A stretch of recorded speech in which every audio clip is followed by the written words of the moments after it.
Hello, hello, hello, fight fans all around the world and the country. We are back for another one of our riveting Fights Unwrapped episodes. I'm super excited about this one, even though the card kind of sucks. It's still we got a lot of fun headlines, a lot of breaking news, a lot of good fights coming up, and one not so good fight. All kinds of stuff to talk about. And guys, just for the plugs, real quick, please make sure you follow me at Alacar MMA on Twitter. I get in all the Twitter spats, so if you disagree with me or if you just feel like arguing about nothing, hit me up because I'll do it. And please follow Monique Yip on Twitter as well. Make sure you guys are following Fights Unwrapped so you can see all of our show announcements. If we have to move a show or whatever, or reschedule, or we're not doing something, it'll be posted on there. And we do show wrap ups after the show, so we hit the highlights and everything of the show as well. And guys, make sure you're following Unwrapped Sports Network. It's what brought Monique and I together. Absolutely incredible crew there. We got articles, podcasts, streams, all kinds of stuff from all over the country. Absolutely amazing. So make sure you follow us there and subscribe to the YouTube channel, Unwrapped Sports Network, and make sure you hit the little bell so you get reminders of shows coming up. Now to talk about our sponsors. And I always say this when I do the sponsors, Monique. If you're getting old like I am, but you still want to pretend like you're, in your early 20s in the gym, you should probably check out rxhemp.com. This stuff is absolutely incredible. I started using it about 4 or 5 months ago. I love it. I get a hard workout in, and then I hurt, and I put it on, and I don't hurt anymore. So make sure you're using RxHemp-USN to get 10% off your entire order. Again, guys, visit rxhemp.com, and that's RxHemp-USN to get 10% off your entire order. And I know, Monique, you'll probably be doing this unless you're, too busy traveling and being fancy out there, traveling across the world, quite literally. But if you're not, I know you'll be on mybookie.ag. So guys, make sure there's fights tonight. Fights this weekend. The NFL, if you want to bet on the Pro Bowl, you're a crazy person. But go ahead and bet on the Pro Bowl. You can also bet on the NBA. So make sure you're visiting mybookie.ag today and use promo code USN100 for a 100% sign-up bonus. Again, promo code USN100 for a 100% sign-up bonus. All right, now that we've paid our bills, we can jump right into the headlines, Monique. Let's start with a little bit of good news. We have Laura Sanko was announced to be one of the color commentators for the UFC. She will be making her debut at Vegas 68. She'll be the first woman color commentator, I think in MMA history is what I read, but definitely UFC history. I could be wrong about that, but definitely UFC history. Huge, huge, huge deal. Super excited for her. Can't wait to see what she brings to the booth. Monique, the way I see it, it could only be an improvement. The booth sucks. Yeah, Dustin, what up? So yeah, in my opinion, they couldn't go any farther down. I hope they get a regular crew of like Antic, Felder, and Sanko. That would be awesome. Monique, what are your thoughts on Laura Sanko making her debut? And what are your thoughts on her? It's already, I think, been announced that she'll be at every fight. So what do you think? Yeah, obviously, not just because she's a woman, but she actually knows what she's talking about. The woman trains as well. I think even though it's with James Krause, we're not going to talk about that right now. Point is that she does train. She does know what she's talking about, and I'm just so happy that she gets this opportunity. This is big for women everywhere, especially in the MMA community and the world where like a lot of like people like me get like sidelined because I'm a woman. I must not know anything about MMA, but I do practice jujitsu, and I know that she does too. So I really applaud the UFC for giving her this opportunity. They're making big strides, even though it's funny because like Dana White, I feel like has made strides backwards when it comes to women and like sexism and all that. But right now they're making strides forward. So I mean, like it's a really big deal. At the end of the day, it's a really big deal in general for women everywhere in the community that can be represented, that can do what she likes to do. She definitely has like my dream job, which is to be a color commentator in the UFC, obviously. But I applaud her, and she definitely deserves it at the end of the day. Well, let's just say before we get to Dustin, because I know his video is still blank, but let's just say the timing of this, and that's been the one thing that people have been criticizing. The timing of it is awfully suspicious. You announce your first woman color commentator after the, slap, Dana White slapping his wife. It's a little suspicious, but this is one of those situations where the motivation doesn't really fucking matter, because it's a good thing. So who cares about what the motivation was?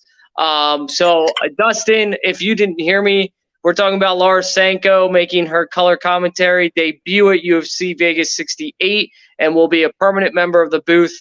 I said it's great, awesome, first woman in MMA maybe first woman in MMA history, but definitely in UFC history, being a color commentator. And anything could be an improvement over what they have right now. So, Dustin, real quick comments. How do you feel about this? Are you excited? Go ahead. It's better than having Dominic Cruz's boring ass. So, she'll probably do a better job than a few of them. So I'm not worried about it. I like her. I think she's cool. I mean, I know she probably made headlines for the wrong reasons here in the past few months. But other than that, who really cares, though? I mean, Laura Sanko made some headlines for stuff in her personal life. It's no one's business anyway. So, and at the end of the day, I'm happy for her. It's cool. I'm looking forward to seeing her on the color commentary table. I mean, I agree. She knows what she's doing. She's a fighter. She's been training for a long time. She knows just as much as anybody else. I mean, she may not know wrestling like DC, or she may not know certain things, but other than that, she knows enough. I mean, she's probably close to Joe Rogan when it comes to being outside of the top level, but you know what's going on when you're looking at it, to be honest. So I think that she's going to be great. I'm happy for her. And when it comes to Dana White with that timing, with the slapping his wife and shit, I mean, I doubt it's related, but who knows? I mean, it could be a publicity thing, but I don't want to think that, because I think she deserves it. So I'm not going to bring that up there. Yeah, that's a good point. It's also just great because this probably means we're going to see less of Michael Bisping. So any less of that man in the booth. I respect his career. I respect him, but his commentating in the booth is god awful. So anything to get him out, I'm all for it. All right, we're moving on. We're just gonna bring this up because I feel like we have to talk about this. Power Slap League. I brought this up with Monique right before we started, so I'll kind of get it started. I didn't want to talk about it. I thought maybe last week we should have talked about it, but I was like, you know what? I don't want to give it the publicity. Not that we get a lot of viewership, but I don't want to, give it the publicity because I think it's absolutely disgusting. But everyone's talking about it now, so that means we got to talk about it. So basically what I want to do is I want to get your guys' viewpoints on the league. I personally, the payment came out for these people. Of course, it's low. What the fuck were people expecting? It's a slapping league. Like, we're not talking about big PPV deals or anything like that. Dustin, we'll run to you first, and then we'll go to Monique, and then I'll kind of give you guys my thoughts. Dustin, how do you feel about the Power Slap League? Do you like it? Do you hate it? Do you not care? Do you think it's disgusting? Do you think it should be off TV? I think it's absolutely fucking stupid.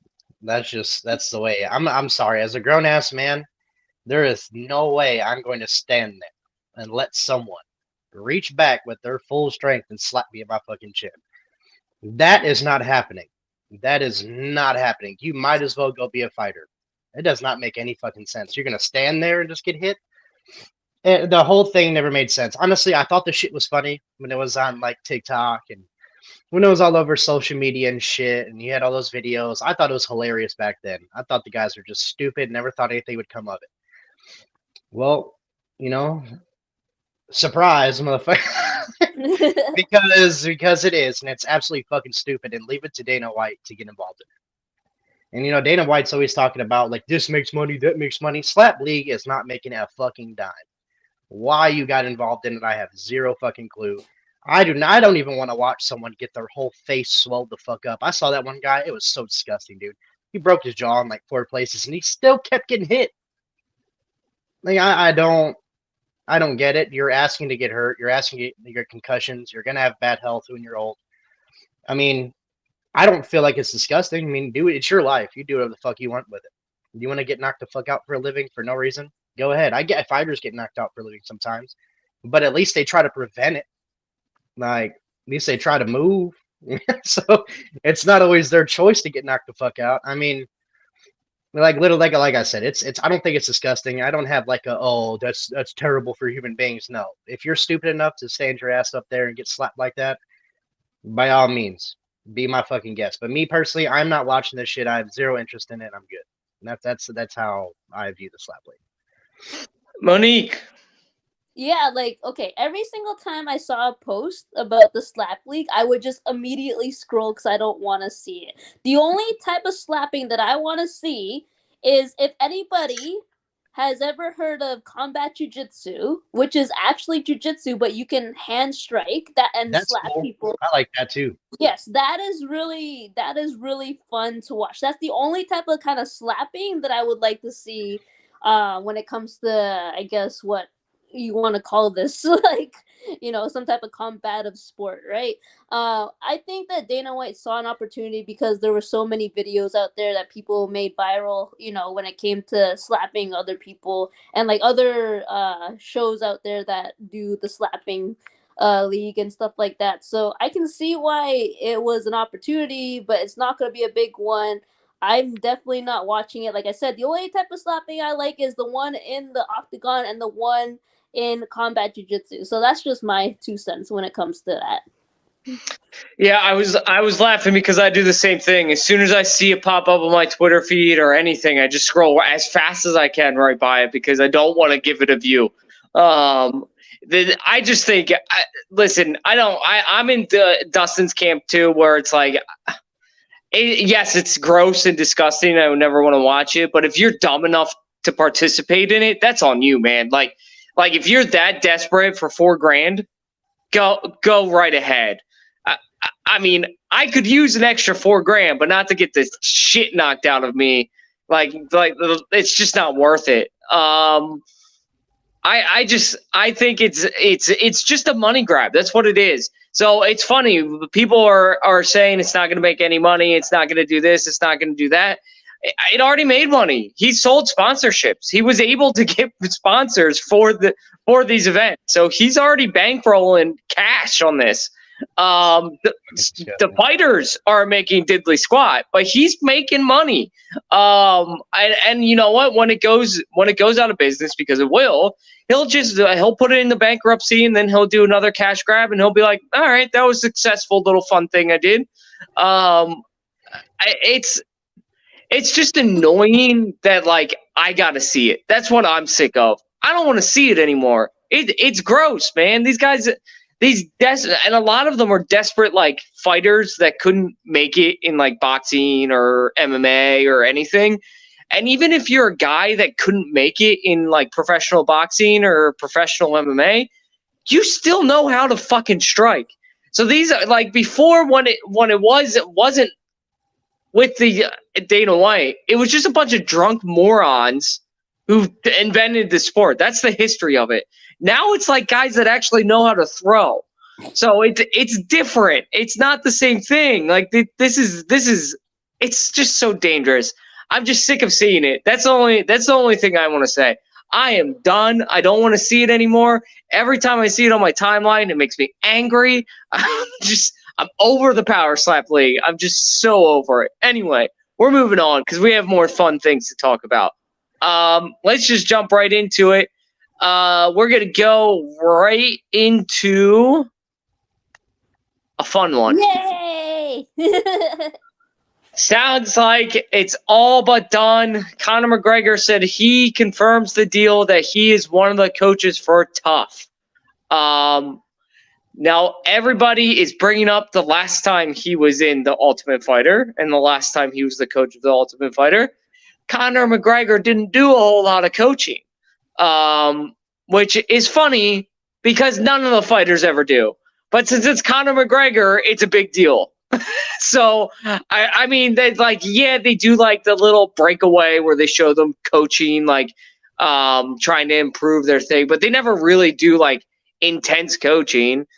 Amanda Nunes wasn't doing intense coaching. Neither was Pena. In fact, they told fighters to fight injured. So, it's not like the coaches are really all that good. In fact, it's usually the other coaches who coach the fighter, who are part of the Ultimate Fighter, who are doing most of the coaching anyway. So I'm excited for this. I'm super pumped. I think it's great for Tough. I think it's going to bring a whole different level to the show that needs it desperately, especially after last season, which was an utter failure. And so it's going to bring the good publicity. It's going to be a lot of fun to watch. It's going to be Conor McGregor talking shit. My only issue is it cannot be Tony Ferguson. I'm sorry. Yeah. It cannot be washed up Tony Ferguson. I don't give a shit about him. He's weird. He's annoying. And he still thinks he's this great fighter, and he's clearly past his prime. Monique, what are your thoughts on this? Are you pumped? Are you disappointed? What do you think? I'm sort of excited. You know why? I'm excited because it's Conor McGregor, and I love. I've come around to love watching him in the UFC. Whatever shit talking, whatever fighting that he does, I came to just grow to love it. But the reason why I'm only a little bit excited is because we don't know who the other coach is gonna be, and that, like you said, could be Tony Ferguson. Now, I think that Conor, he gained a lot of weight. I feel like not in the bad way, in like a good way. He got swole, and I feel like he's probably at welterweight right now, but I could be wrong. I just seeing all the pictures and stuff that I see on social media of him training or him posting himself modeling or whatever it is, right? So I see him getting really big, and I don't think it will be Tony to be the coach, but I could be wrong. A lot of people are saying it could be Chandler, which would be kind of fun. I feel like that would be a much more exciting season than Tony Ferguson, and I can definitely see that going to where it might actually come to fruition. So I'm excited to see Conor just just be entertaining. That's what he does best, is just be entertaining, and I think he's one of the most exciting, entertaining fighters in all of MMA, and I just can't wait to see that again. So I'm gonna go over to Dustin and get his thoughts on Conor in Tough. I love it. I love the last time he was on Tough. That shit was entertaining. To be honest, it was funny as shit. And everybody talks about the coaching of the fighters. I'm just gonna be completely real. That tournament is fast as shit. If you think you can turn a fighter around in 4 to 5 weeks, it's not going to fucking happen. So really all it is a tournament that's basically you're grinding. They're giving young fighters who usually probably wouldn't have the opportunity. That's what Tough is. And it is tough. It's tough as fuck. Like, you have to fight and make weight every other week. That's fucking tough. And you probably have scars on your face still, especially if you went through a three round war. You're probably still injured a little bit. You're not 100%. It's a tough fucking competition to go through. And it used to be longer. Honestly, it's cupcake now. It's cupcake as shit. It used to be longer. And so, therefore, to be honest, it's dumbed down because they mostly split it between 2 weight classes. You fight like twice before you get to the finale, which I think is fucking stupid. If they're going to make it, that's the only thing I don't like about Tough now. I don't like how they're making it like 2 fights and then boom, finale. That's stupid to me. It should be longer. You should give these fighters more time. That's just my opinion. I think the tournaments are too short. But when it comes to the coaching, none of them are good coaches. Amanda Nunes was okay. But again, they only have so much time. And half the time when they tell the fighters to do shit, they ignore them anyway. So what the fuck does it matter? So either way, they're not the original coaches. That's not their home gym. They don't trust them like they do someone at home. You know damn well they're not going to listen to them. They're going to go fight on instinct, and they're going to go try to win the fight. That's how it's going to fucking go. I mean, that's just facts. But when it comes to Tony Ferguson being on Tough, honestly, I think it'd be fucking hilarious. I don't care about the fight because I think Conor would destroy him anyway, so it doesn't fucking matter to me. Now, what would be hilarious is Tony's got a big-ass mouth, Conor's got a big-ass mouth. That is going to be funny. That is a comedy show. I'm going to be dying laughing the whole time. Now, if they set Michael Chandler up for it, honestly, I think Michael Chandler's becoming the UFC crash dummy. As in, like, they're going to send him in for you entertaining fights or him to get his head knocked the fuck around for 3 to 4 rounds, 5 rounds, whatever they want to make it. And he's going to end up being like this, this guy you got to fight before you go up to the top. He's going to become a crash dummy. I'm sorry. And he already is, because he should have beat Dustin Poirier. They should have beat him, and he pretty much gave Dustin the fight. He's about to become a fucking crash dummy, and because he wants to be a warrior. This ain't fucking Sparta, dude. This is the fucking octagon. Win the goddamn fight. Like, there is no prize for losing. There's no beautiful death. No one gives a fuck. You don't win, you're not going to make as much money, and you're not going to be as popular. So therefore, the way I see it is they're going to set him up against a crash dummy that he's probably going to beat up. And then they're going to try to catapult him to some other fucking weird fight that he's going to make money off of. He's not beating Islam, so they better not send him up there. But we'll see. I want to see him against Justin Gaethje. If you make me be honest, because I'm tired of people saying Justin Gaethje's a better striker than him, which is complete bullshit. And everybody knows that's complete bullshit. If you watch MMA and think Justin Gaethje's a better striker than Conor, you're on fucking drugs. Very strong ones, by the way. You need to get off of them now. Put that shit down. So we'll see. I think it's gonna be fucking entertaining. I wish it was Justin Gaethje. I know it's not gonna be, but if it's Michael Chandler, Tony Ferguson, both would be fun. I'll laugh. I think it's gonna be a fun time. Yeah, Alec, before you change the subject, I just want to say, like, with Michael Chandler, especially with his fight against Dustin Poirier, and I feel like some moments in his other fights, I just feel like maybe his fight IQ is not the greatest. I feel like he gives up a lot of opportunity. He also like you said, gave Dustin Poirier the entire fight. The problem is he has the IQ. He don't fucking use it though. Yeah, that's the problem. That's a huge problem. Yeah. That's what I was gonna say. It should be Michael Chandler. Michael Chandler would be the most entertaining season that we've had in a very long time. Tony Ferguson wouldn't be entertaining, not because he wouldn't talk shit, but because Conor doesn't take Tony Ferguson seriously. As a human being, Conor's talked about it before. He has no feelings towards Tony Ferguson whatsoever. He just thinks he's a weirdo and doesn't care about him. That makes sense. He is a weirdo, and fuck Tony Ferguson. Michael Chandler would be very entertaining, though. The annoying thing about Michael Chandler is he, like Dustin said, he has this warrior mentality where he needs to turn everything into a war when he's one of the best wrestlers in the division. It's like, motherfucker, if you had just wrestled Poirier, you would have won. Why didn't you just wrestle him? And he did too, but he just stopped. I'm like, I know. It's like, I get it, man. You want to show people you're a tough motherfucker. We understand. We watched the Gaethje fight. We know you're tough. We don't need to keep proving it. I also think it's stupid. I'm sick and tired of watching Conor fight at 155. I've talked about it before. He should either fight at 170 or should go all the way back down to featherweight. Which he's not going to do because it would be so unhealthy for him now. 155 is just not a good, fun division for him. I have a theory about this season of Tough. I think it was supposed to be Jorge Masvidal, and Jorge Masvidal turned it down. Because now Jorge Masvidal is talking all this shit that Conor didn't want to fight him straight up. He didn't want to fight. Conor's never turned down a fight in his goddamn life. Conor would look Jorge Masvidal up. I have zero idea why he thinks he could beat Conor McGregor. I'm trying to look. And what parameters do you think you're gonna beat Connor, and where? Where? Right.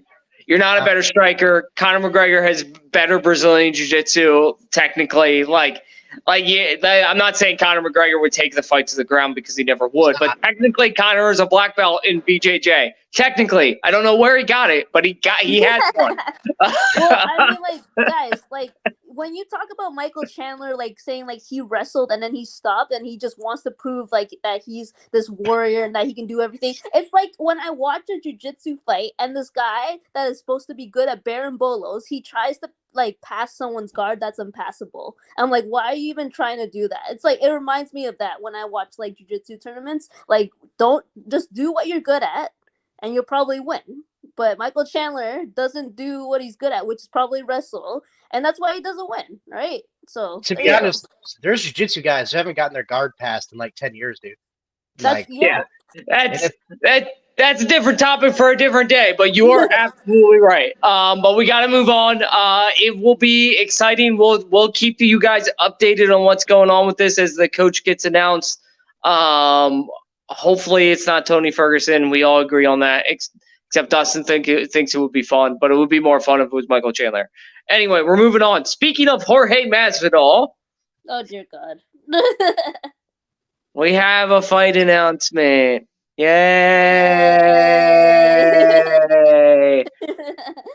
We have Burns versus Masvidal.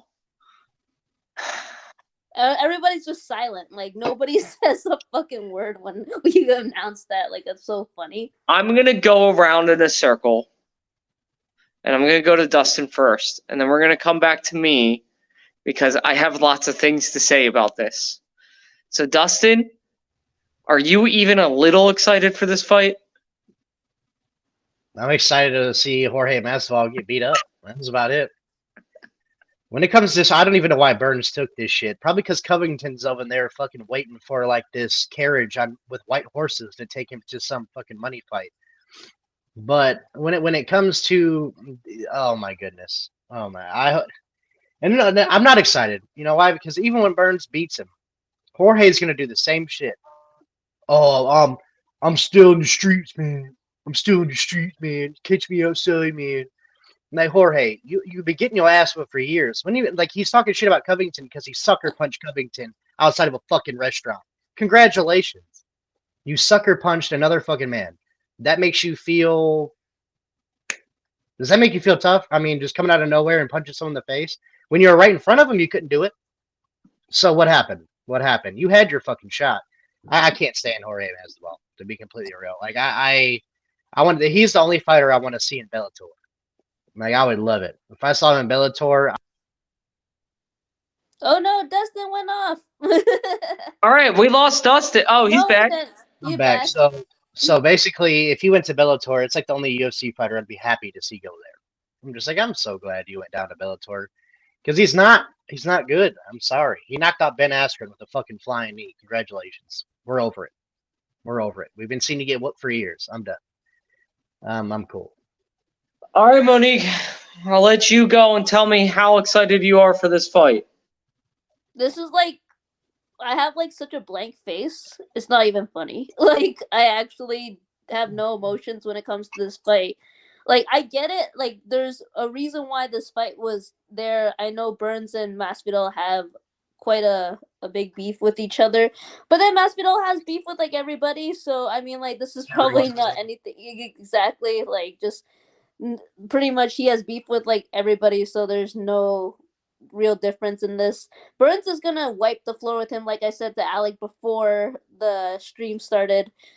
Masvidal, I mean, like, it's just like he got famous off that flying knee, and then like he just got exposed for not like being able to do something else. Then he gets knocked out by Kamaru Usman, who's not really a striker but has improved his striking game a lot. So like, what's left for Jorge Masvidal? He's just gonna try to get money fights. This is not really much of a money fight, in my opinion. I don't know why he agreed to this. I guess because Kobe Covington is hiding somewhere. Like we said in the other stream, I don't really have anything else to say except that I don't think I'll have fun watching this fight, even though I like Burns and I like that he's probably going to beat him. But it's like it's gonna be easy. Like I don't think there's gonna be much of a challenge, to be honest with you. So Alec, do you want me to post your little rant of the week? Are you Yeah, ready? you probably should. Let me get warmed up here. All right. I don't even know where to fucking start on this one. Jorge Masvidal, he has no. I couldn't think about his key victories. Right. I can't rack my brain and think of them off the top of my head. There's Darren Till and Donald Cerrone in 2017. He has no key victories over anybody worth anything. He has never, every time he steps up in competition, he fucking loses. Every single time. This is the guy who made his money off of being, not even made his money, made his name in MMA off of being a power striker asshole. He was a Diaz brother fucking wannabe. That's how he made his money. He's a fucking fraud. He's a piece of shit, and I'm tired of seeing him. Cool, dude. You fucking need Ben Askren in the face. Awesome. You got a lucky knockout against Darren Till. Cool. Who have you beaten? Why did you get two title fights? Like, what are you doing? How are you still in the rankings? You're an absolute fucking trash fighter. I'm sorry, he just is. Back in the day when fighters were really one-dimensional, he could get victories because fighters were really one-dimensional. It was, we all know as fight fans, back in the day when he first started, it was you're a wrestler and you wrestle. You're Brazilian Jiu-Jitsu, you do Brazilian Jiu-Jitsu, and you're a striker, you do striking. And that's how it worked. So Jorge Masvidal was able to beat some of these guys that weren't that great at being a one-dimensional fighter in the first place. He's a fucking phony. His whole thing is based off of lies and just not good wins. I'm so tired of having to see him fight top-ranked fighters. Fucking Gilbert Burns is one of the best fighters in the world, in the whole world, and we have to watch him fight this fucking bum. Are you kidding me?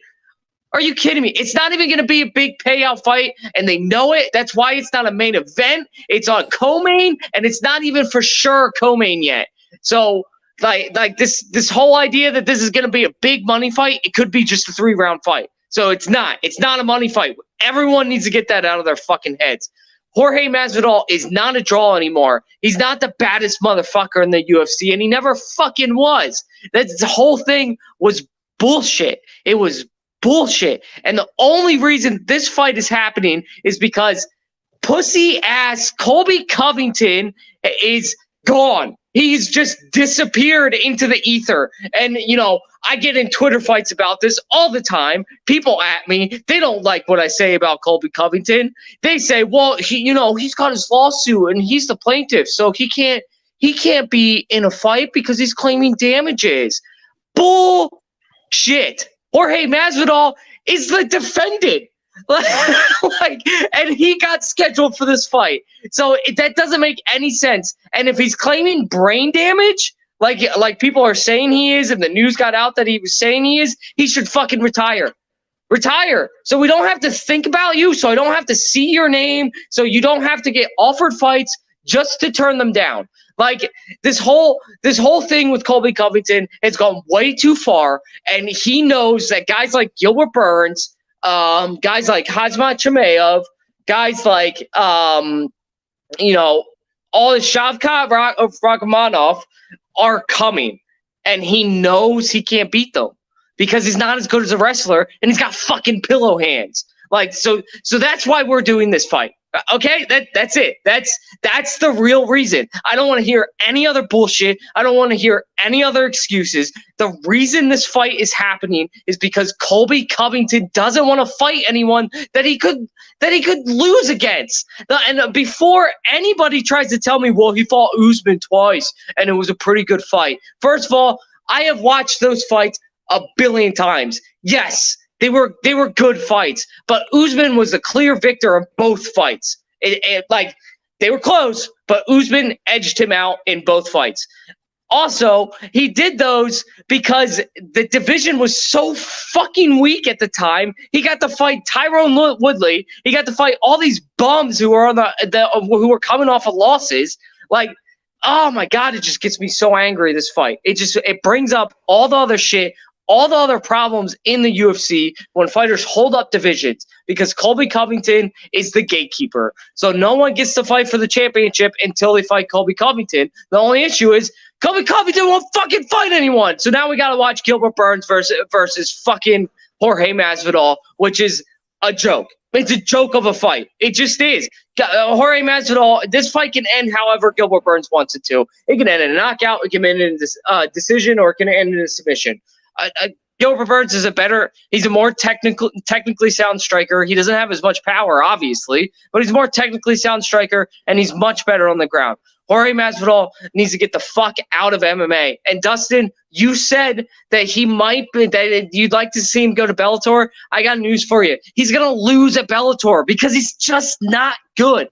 He's not good. He's living off a knee from years ago. He's just not good enough anymore. Not to fight with these fucking stud young MMA fighters that have been fighting since they were 3 fucking years old. I'm done. I'm done. Monique, Alex, I gotta bring up this comment made by CJ versus the World after the Penn KO. He marketed himself well. That's obviously according to Jorge Masvidal. Now, I will agree that he does bring a really big fan base. There's a lot of people out there that really like Jorge Masvidal, which is why he gets these fights with Burns and with Usman and all that. Yeah, I have a comment on that too, and I'm sorry, CJ versus the World, this might not apply to you, but most Jorge fans are casuals that don't actually watch his fights live. They only saw that knee, that flying knee. Honestly, Right. Yeah. honestly, I used to be a Colby fan, to be honest.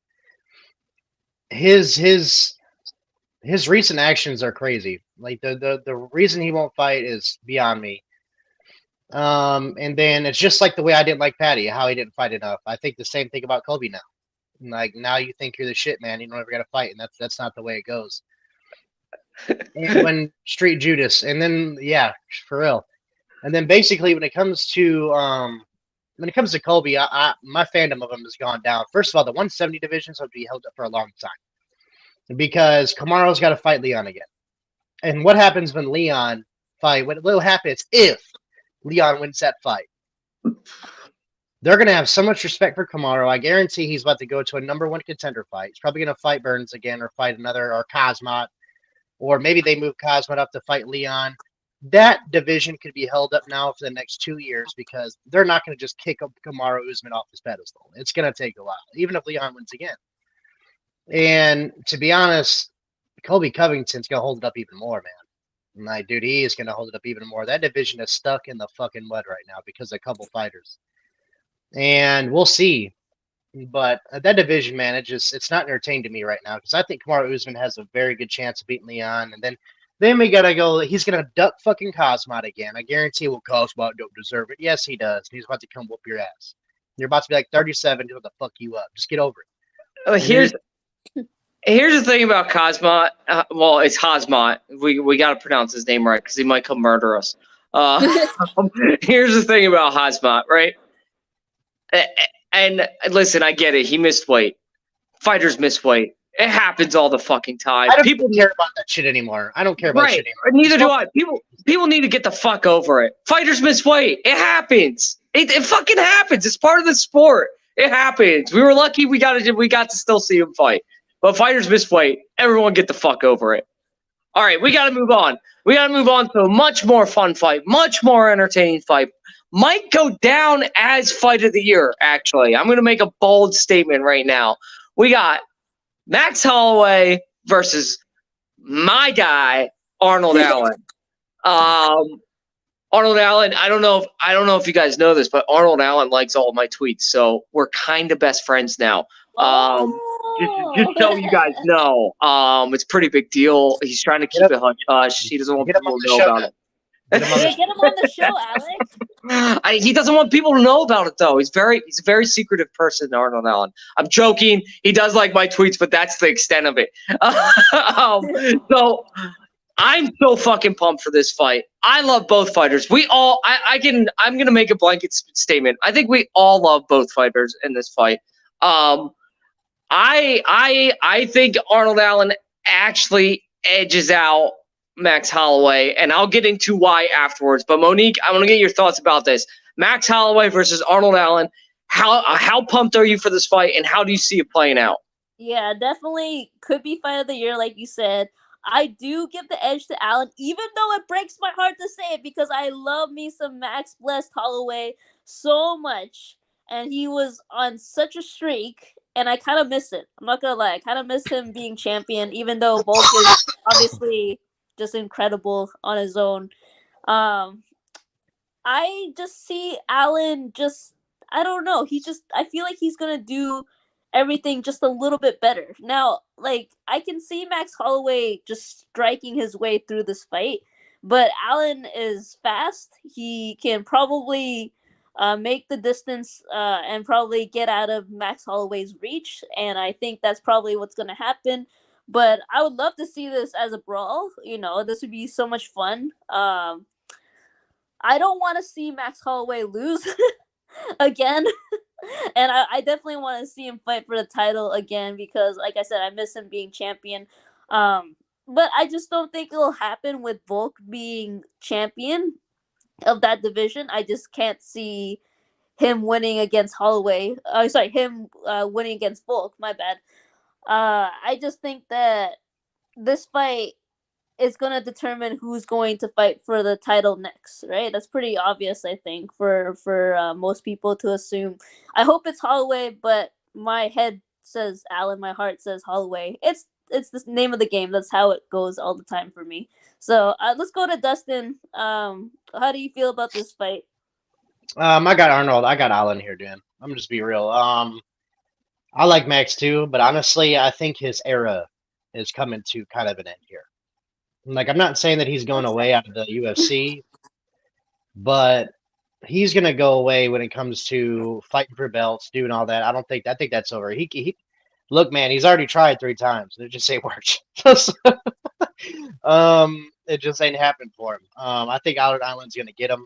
If he does win this fight, I wouldn't be surprised. I mean, he's a vet, dude. Holloway's tough, and Holloway's going to give it a fight. He's well-rounded. He's not one-sided. He can go on the ground. I've seen him get in some takedowns. I've seen him do a lot. Not that I'm going to see him take down Allen, because I don't think that's going to happen. I'm just going to be real. I don't think that's happening here. But if it's a stand-up fight, I think we're into something hella entertaining. And I think both of them have no problem staying on the feet. So I think it's going to be a hell of a fight, and I can't wait to watch it. Yeah, I like I said, I got Arnold Allen too, and I love Max Holloway. I do. It's just, my bold prediction for this year was that Arnold Allen is the champion by the end of the year. I think he can beat Volk. He's a very well-rounded fighter, very well-rounded fighter. He's also massive for the featherweight division. That's something people underestimate how big he is. He could easily fight at 155. Easily. I think eventually we do see him go up there. But right now he is the biggest threat to Volkanovski in this division. Period. He just is. Arnold Allen is a well-rounded fighter. He can take it to the ground. He can strike with you. He also has the 70-inch reach, which is longer than Max Holloway, who is one of the longest reaches in the featherweight division. And again, when you see him in the fucking octagon in Arnold Allen's last fight against Calvin Kattar, did Arnold Allen look like a featherweight? He did not look like a featherweight to me. So, he's a massive human being for this division, which is why, he was able to, beat Dan Hooker, Sadiq Yusuff. I mean, I don't think people remember the Sadiq Yusuff fight because Arnold Allen wasn't technically supposed to win that fight. Sadiq Yusuff was. And Arnold Allen put on a fucking show. He did it against Nick Lentz, Gilbert Melendez. Like, this guy has had such a tough start to his UFC career. His third fight was against Gilbert Melendez. Then he took on Nick Lentz. Then Sadiq Youssef, who was the prodigy, the guy that was supposed to be next up. Then Dan Hooker. Then Calvin Kattar. Are you fucking kidding me? And I understand Calvin Kattar ended with a knee injury. I get it. But Arnold Allen was winning that fight handedly. So I love me some Max Holloway. He's one of my favorite fighters of all time. He's a groundbreaking fighter in the way he trains. Everybody else is now mimicking him and, not sparring as much and really training technique, and gas tank. So he's really changed the way fighters prep for fights. So I got to give him all the respect in the world. And he's one of the greatest featherweights of all time. So that being said, though, Dustin, you're probably right. I don't think it would be a shame to see him go to another promotion because he's still good. And he could win this fight, too. Like you said, Dustin, he could easily win this fight. It's Max fucking Holloway. If he turns on like Calvin Kattar style, like we saw against Calvin Kattar, he turns that on. He is close to unbeatable. But I just don't know if he has it in him.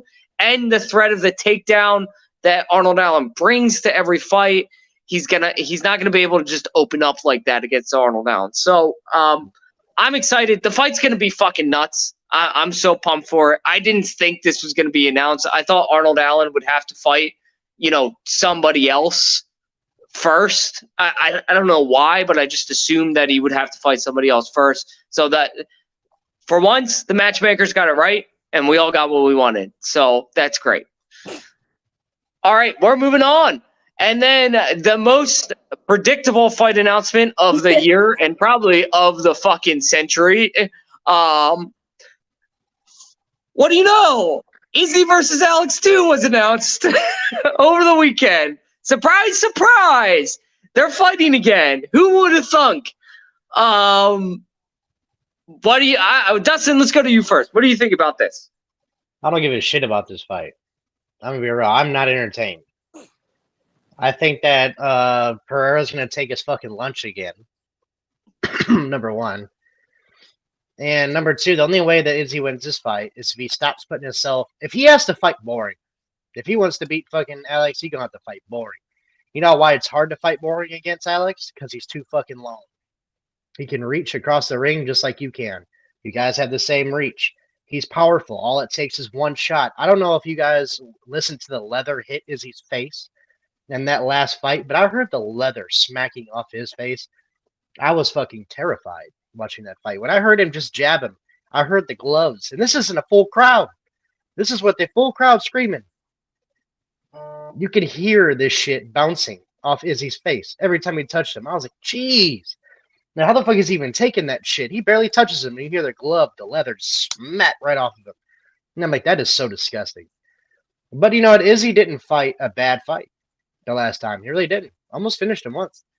I think it's going to be I think it's going to be competitive, but when it comes to fan-wise, paying for it, this and that, fuck that. I'm not paying for this fight. I'll watch the ESPN results, or maybe someone on the Facebook or someone on TikTok or Twitter is going to stream that shit.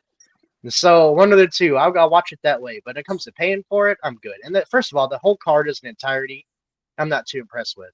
I think the main event already sucks, in my opinion. And then the rest better be damn good for me to buy it. So, no, I'm good. I'm not too excited. I think Alex wins, retires, or goes slaps Jamal Hill. One of the two. All right, Monique. Were you surprised by this announcement? Not at all. And just like Dustin said, I feel like Alex has Izzy's number. When it comes to it, I just think that he just can't beat him. And I don't think he'll ever will. And I think that was pretty evident in the last fight. And if you see the highlights before, now obviously that was years before. People will scrutinize when I say that, but it's true. I just think that Alex Pereira is just better overall than Izzy. He's definitely much more powerful. The man looks like he should be at 205, not 180, that's for sure. And it's just, yeah, he's massive. And it's just like I'm probably gonna be like Dustin, probably not gonna pay for this fight. I might watch a few illegal streams here and there. We're gonna say I don't give a shit. But the point is that I think that they could have done a better job, and I don't think that this one will make as much money. Now, obviously, Izzy has a big fan base. A lot of people love Izzy, and I can understand why. But then I a don't. lot of people also, yeah, and a lot of people like really the only reason they like Alex Pereira is because he beat Izzy in the past and he's beaten him recently. Because he's the And biggest hater in MMA history. He's the biggest hater in fighters history. He just sees Izzy being Yeah. successful, wants to end it. It's fucking funny. it is no, it's hilarious for sure. I like Alex. I think he's incredible. I want him to go up a division once he wins Izzy, but he might just retire, just like Alex said. Probably gonna happen. I don't really have many thoughts. Like I just feel like the show has been us like just being like, yay, this fight's happening, yay, this is happening. Like it's just very unemotional. And it's just this is like probably the theme of the show. And then we have to get to the fight card. Yay. Like it's just like that's how this whole show is gonna run today, which is fine by me. But it's just like at the end of the day, I can't see Izzy beating him because I think he's just better. That's all I have to say. What about you, Alec? What do you think about this fight? I'm guessing you're not that surprised that it was announced. Well, I called it. I mean, people were thinking that he was going to go up and fight Jamal Hill. I was like, you're fucking crazy if you think Alex Pereira is fighting anybody else but Israel Adesanya. It's literally why he came to the UFC, was to prove that he is better than Izzy. That's all he cares about. Like Dustin said, he's the biggest hater in MMA history. He just is. And it is hysterical. But and I wish people would just let me enjoy that, guys. I just wish people would just enjoy that fact and not get carried away with this Alex Pereira is the greatest fighter we've ever seen and should go beat every light heavyweight and every middleweight. Like Alex Pereira would lose to Whitaker. Like let's not get this twisted. He got fast tracked. He didn't fight any wrestlers. He didn't fight any people with ground game. His key victory beforehand was Sean Strickland, which is aging poorly, as Sean Strickland proves that he's just not that good either. Didn't Sean Strickland just win? No, he got beat by Jared. He got beat by Jared. Yeah. So he just won a fight. Who did he fight? He just won. I forgot. I don't know, man. Fuck him. He's a Nazi. Fuck that guy. Sorry, reformed Nazi. So, like, I think this might go down as the biggest mistake in the division's history to fast track Alex Pereira for one big payday. That's all they're going to get out of it, because this one's not going to sell as well because the chatter has slowed down already. People don't care as much about it. The first fight did. They reported around 1 million PPV buys, that's huge. That's big time. I don't think he does that again. I'd be shocked if it gets 700. It's just he starts talking shit. Someone needs to start talking shit.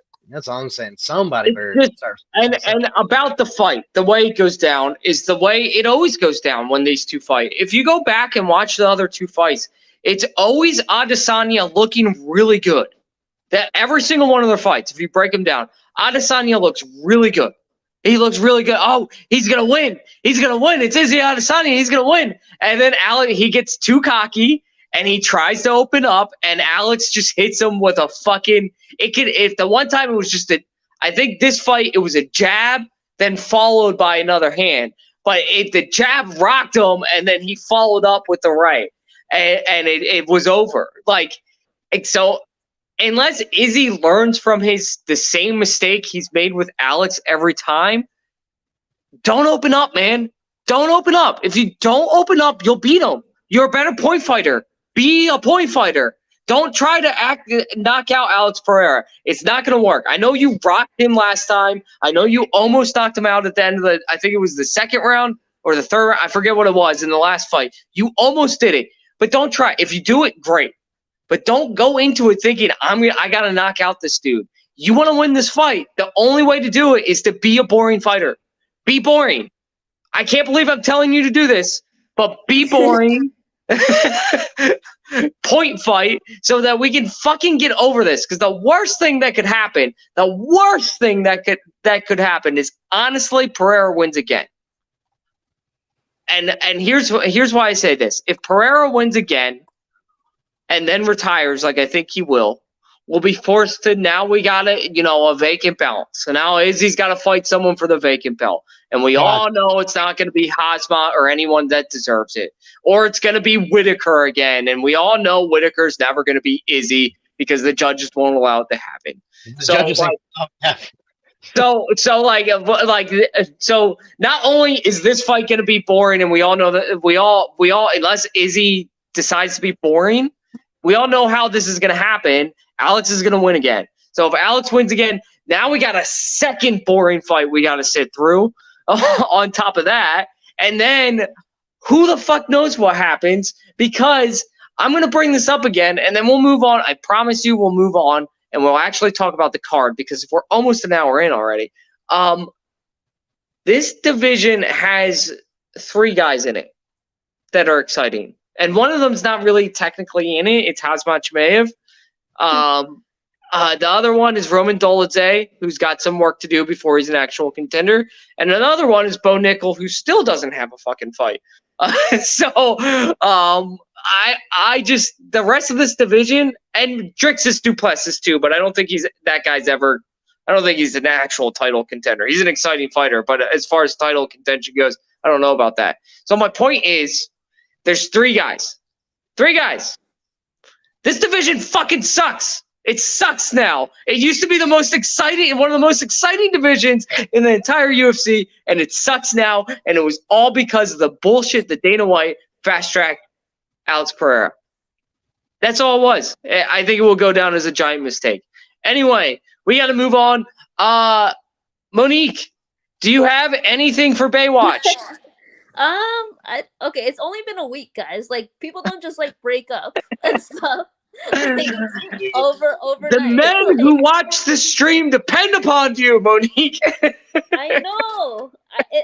I'm fulfilling their fantasies in their head, pretty much.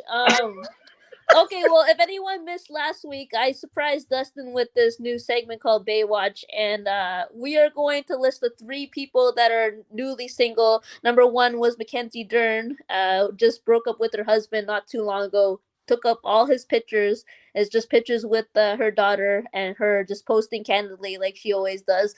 And the second one is the big one, which is Tracy Cortez, which is, I know for Dustin, that's a big one. At least in his head, he's like, oh, she's not taken right now. He broke up with Brian Ortega. They were actually engaged. They were actually married, I think. They actually eloped. And then for some reason, it didn't work out. And they never really posted why they broke up, but that's what happened, and a lot of guys are very excited about that. And the third one, for all my lesbian friends out there, Jessica Andrade is not with her wife anymore. Her wife is actually living her best life, and so is Jessica Andrade. So just for my lesbian friends out there. So that's just a recap of Baywatch for the last 2 weeks. If there's any guys that become single or are single out there, for the girls out there, I will post Baywatch for the guys as well. Perfect. All right. Believe it or not, we actually have a fight week, which I forgot about until Monique reminded me. We got Derek Lewis versus Sergey Spivak. Great. Right, guys? Great. So the one thing that's interesting about this card, a lot of Korean, a lot of Japanese fighters. The UFC made a point last year to go out and sign Korean and Japanese fighters, and it looks like they're trying to show off the talent they found. So the prelims are stacked with fighters from Asia. So make sure you watch those, because a lot of these guys are unknowns. We don't know much about them. So you want to make sure you check in and you guys check out this card. All right, we got the first one, and I'm going to try to pronounce these Japanese names, but I'm not going to do it right. So please don't yell at me. I'm trying my best. First fight of the card is Yasuko Kinshasa versus Adam Fugate. I again, a lot of unknowns in this. This guy comes he was the one that had that really exciting left hook knockout or knockdown in the third round in the Contender Series against Jose Henrique Souza. Other than that, he's been in Risen. He's done a couple of other unknown Asian promotions. So, but he's a striker. So he's a striker, and that's what he does. And then we have him against Adam Fugit, not a great fighter. He had his UFC debut in July of last year. I didn't make an impression on me. He lost to Michael Morales. So I think, and this is why we spend a lot of time on headlines, guys, because I think we're gonna breeze through this card. You guys know I'm always excited to watch unknowns. I'm gonna go with Yusuke though. I think, if we're talking about strikers, but it does look like Adam Fugit has a lot of ground game. So I'm gonna go with the Japanese striker, and that's just because I want to. I have no supporting evidence of it. Dustin, what do you think? I'm team Contender Series. Whenever I know someone's for Contender Series, I love it. I don't know what it is. I just like the mystique around the Contender Series and watching guys grow from that platform. I think it's a great platform to have, and I'm always cheering for the Contender Series. So go my Contender Series youngin. I love it. I love watching those guys succeed in the UFC. All right, Monique. Well, okay. If this is not like news for anybody, but I am Asian, okay, by descent. What? So, what? No.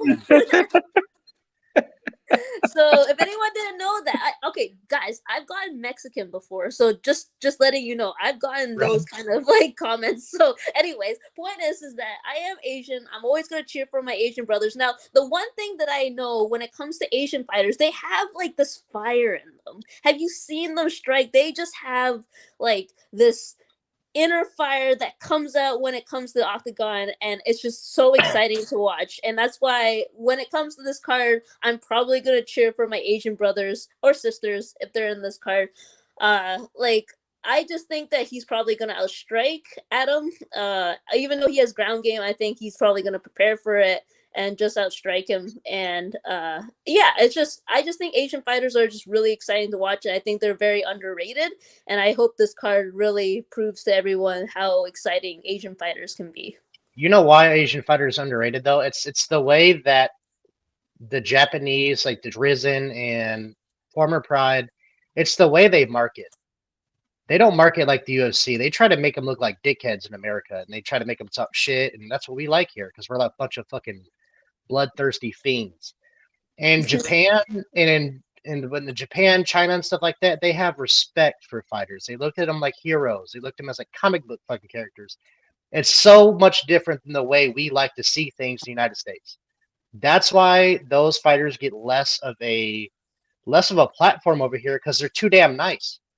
They want to be respectful to everybody. In this league over here in the UFC, to get notoriety, it's either you're going to have to be one of the greatest of all time, or you're going to have to be like Jorge Masvidal and talk shit your way into a good fight. That's how it is. But some of these Asian fighters, they do deserve more credit because I've watched some of them and the talent is immense. So I agree.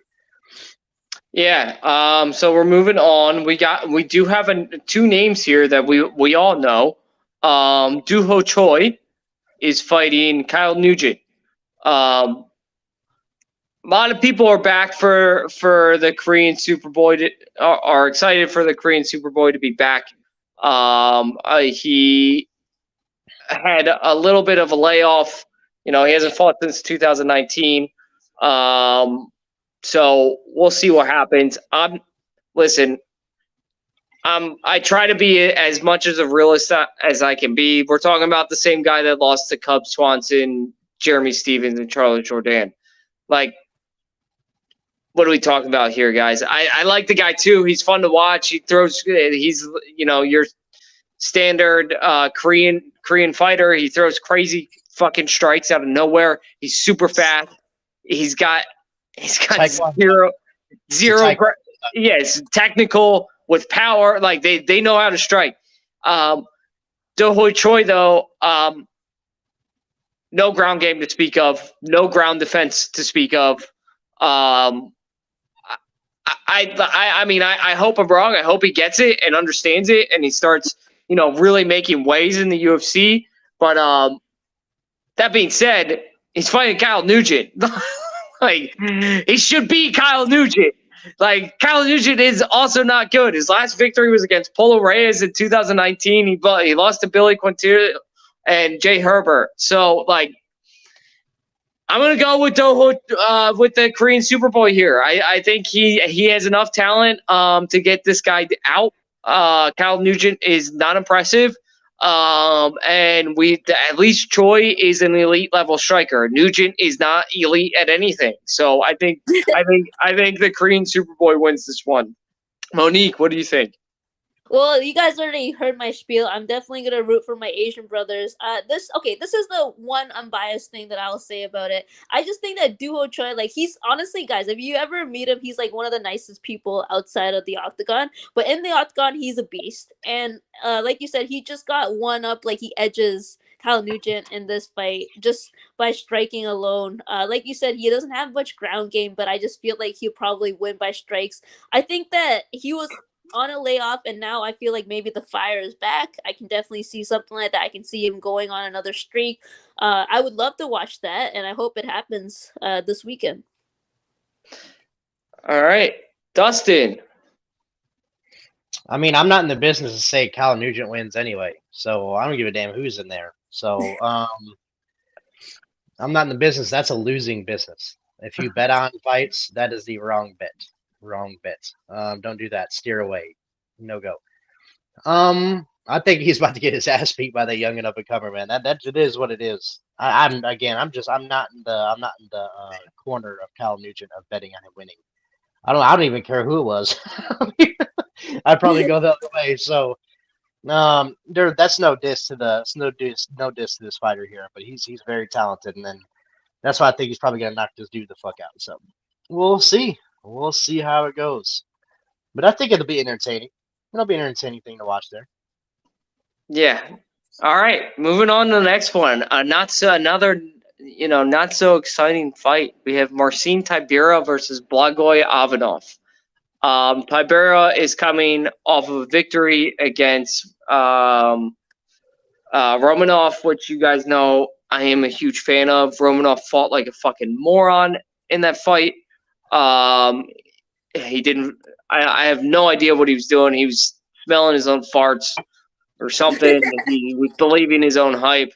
I also just like Romanov because if your fight discipline is sumo and you make it to the UFC, I'm instantly a fan. It doesn't matter how good you are. If your discipline is sumo and you make it to the UFC, I'm a big fan of you. Anyway, Marcin Tybura versus Blagoy Ivanov.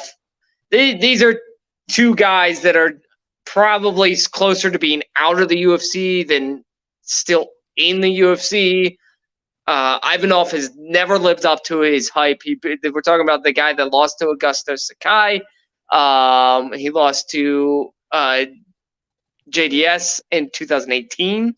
Now that being said, JDS still beast in 2018. So, his biggest victory was against Tai Tuivasa before reinvention of Tai Tuivasa. So, I don't believe in this guy. I think Tybura wins. I think he's a slightly better fighter than Ivanov, but this is a pick 'em. Really, it really is. Which worst fighter is going to win? And I think Marcin Tybura is going to be in the UFC a little bit longer, whereas Ivanov is definitely on his way out. We'll switch it back up again. Dustin, let's go to you on this one. I mean, this is a Vegas fight card if it's a Vegas fight card, man. It's how they all are. Like, that's the only thing I don't like about UFC doing so many fights a year is they spread this shit out way too thin. I'd be like, man, really? Like, no one gives a shit about that. But I mean, like I said, it's a cool thing for the hard knot fans that like to watch every weekend to watch. I'm not too interested in this fight. Tybura, I'm not a huge fan of. I'm not a huge fan of either, to be real. I remember the Romanov fight, but like I said, it's not going to be. I don't think it's going to be that entertaining. This is more like if you don't got nothing to do on a Sunday morning fight. That's how I look at it. I call these Sunday morning fights if I hear the decision was close or something. That's the way I look at these. So that's the way I'm probably going to view it there. All right, Monique, let's shoot it over to you. What do you think? Yeah, I've never seen a Tybura fight that I was ever really excited about, to be honest with you guys. It's just one of those ones that are like, yay, this fight's happening. I don't like either one of those guys. I just feel like this is definitely one of those fillers. For some reason, people love the heavyweight division, so they have to put one in the main card, which I guess I understand. But I don't understand at the same time. Tybura is probably going to win. I don't see his opponent winning in any fashion. He's probably just going to outstrike him or something, or even just hug him against the cage. That's probably what's going to happen. It's probably not going to be an entertaining fight. It's just a filler at the end of the day. And for no offense to everyone who likes the heavyweight division, I'm just saying it's just not the most exciting fight. So, yeah, let's just move on, Alec. Yeah, we'll move on. I just want to say this too, though. This is such a weird fight to make because you got Biggie Boy who's just waiting for a fight. You got Chris Daukaus waiting for a fight. You got Almeida waiting for what are we doing here, guys? Well, why are you putting Marcin Tybura versus Blagoy? Anyway, it's just the heavyweight division is so good, and then you give us this horrible matchup that no one's going to care about. Why? Why would you do that? There's so many guys. There's so many young guys that are not ranked that you could bring up to fight Marcin Tybura. What are we doing here? Anyway, all right, now we have an actually exciting fight. We have Da Young versus Devin Clark. Believe it or not, he's still kicking around somehow. The reason I said this is exciting, though, is I don't know how to say his name. I'm sorry. Da Young Jung or Jung Da Young, because that's how they actually pronounce it in Korea.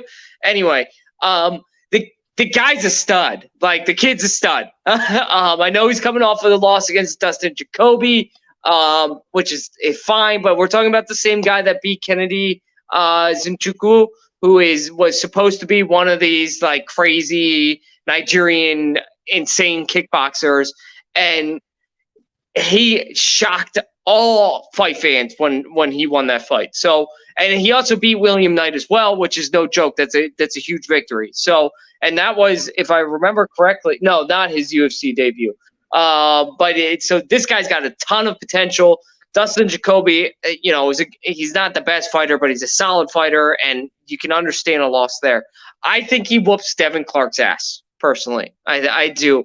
I think he absolutely annihilates them. This might be fight of the night, though, or probably performance of the night, because I think this fight's going to be over probably second round by knockout. Monique, what do you think about this one? Yeah, you guys, we just had Chinese New Year, just saying, and it's the year of the rabbit. So I am always going to cheer for my Asian brothers. I actually think unbiasedly he is the better fighter in this situation, but I just think that with my culture and my traditions and me not rooting for an Asian fighter, I feel like that's a crime. Even though they're not Chinese or anything like that, it doesn't matter. They're all Asian. We're all pretty much the same blood. So I think that the Korean fighter wins. Devin Clark isn't that good of a fighter. He's been exposed so many times, and I think we all can agree to that. And I get there's some fans out there, but I just think that the Korean fighter is the up-and-comer. He had some really good wins, like you just said, Alec, and those are really impressive. Those are against really powerful guys, too, okay? Asian fighters, not all of them are the biggest, most powerful guys, but they win by strikes or they win on the ground or whatever, and it's just really impressive to see. So I would love to see that again. I can see the Korean fighter winning. I don't know how, but I just think that he can outclass Devin Clark because it's really hard not to. All right, Dustin. Losing to Dustin Jacoby, Jacob. That's nothing to be sad about. Number one, he's a world class kickboxer. He's actually one of the guys when he was younger. I was wondering why he even left the UFC because he was still good. I didn't understand why he went back to kickboxing. When it comes to this, and by the way, Korean names, they're pronounced very quickly. Like, you know how American names are Alec Carr, Dustin Hunt. It's not like that. So, like, my buddy, his name's Kim So Young. So, like, literally, they don't say it in spaces. Like, it's all one word. It's kind of weird when you pronounce it. So, like, when Americans say it, it sounds like a first and last name. When they say it, it's all one sentence almost, like one flow. Right. So, it's weird. It's hard to say, some of them especially. But then there's, like, I'm excited to see. I like the Asian talent. I like watching all the Korean talent. I love watching the Japanese talent. Now, don't tell Japanese people that they're the same blood from Koreans. They will not like that. Yeah, I know. It's not going to go very well. That's going to be a bad conversation. My Korean friends, they're hilarious when they talk about that stuff. I start dying. It's hilarious, but I do the tapping into the Japanese and Korean talent, Chinese, all of them. I don't care where they're from. It is a great talent pool, and just watching a card full of them is a treat. One has it a lot. Pride used to have Risen is a really good one also. Risen's a little bit underrated, but hey, they got some tough dudes out there.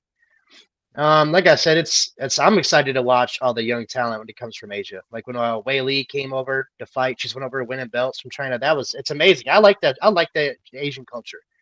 I lived over there for years. It's really interesting. They got so much history, and the fighters fighting is a lifestyle. Like it's not like something you train and do twice a week or 5 times, 3 times a day. That's what they live. That's what they breathe. That's what they eat. They have a lot of discipline, and it's crazy. It's almost like Russians with Khabib, how psycho he is when it comes to training. But it's pretty cool. It's really cool. I'm always cheering for Asian fighters because I think the culture of fighting in Asia is it's kind of second to none, if you ask me, when it comes to the culture of it. So I'm always excited to see these guys. Yeah. All right. We're moving on to the main event of the evening. Derek Lewis versus Sergey Spivak. I feel like that's how it should be announced. This is a big nothing fight. Sergey, I shouldn't say that. Sergey Spivak has a ton of talent. Sergey Spivak is a very talented fighter. It's more for me, guys. I figured it out. It's more just I'm so tired of Derek Lewis. I'm over it. I've been over it since my balls are hot. I'm done. I don't want to see this guy. He doesn't have the talent to be in the UFC. He's not one of the best fighters in the heavyweight division. He is a one-strike wonder. And I get it. Sounds like he's training hard now. He lost a ton of weight. He didn't lose a ton of weight. He lost a lot of fat. He's still a fat ass, but he lost a lot of fat and put on some muscle. So it looks like he's taking his training seriously. He's trying to learn more. I just don't know how true that is. I get he's like actually working out now, which he wasn't doing before, but this guy belongs in Bellator. He belongs in the PFL. He does not belong in the UFC, in my opinion. I'm belong in the PFL. To be real, you seen them heavyweights? Shit, they might be close. That might be true, but I think I'm going with Sergey Spivak. He's clearly, everyone's the more rounded fighter than Derek Lewis. Derek Lewis is a right hand. That's all he is. He's such an old school heavyweight, and I'm over him because he's an old school heavyweight in a very new age heavyweight division, and he gets more press than Cyril Gane, which blows my fucking mind. So I'm going with Sergey Spivak. More so because I'm really hoping that Derek Lewis just continues to lose and he gets pushed out of the UFC finally. Dustin, let's go to you on this one first. What do you think about this fight? Do you agree? Do you disagree? Do you think Derek Lewis is going to win or Sergey?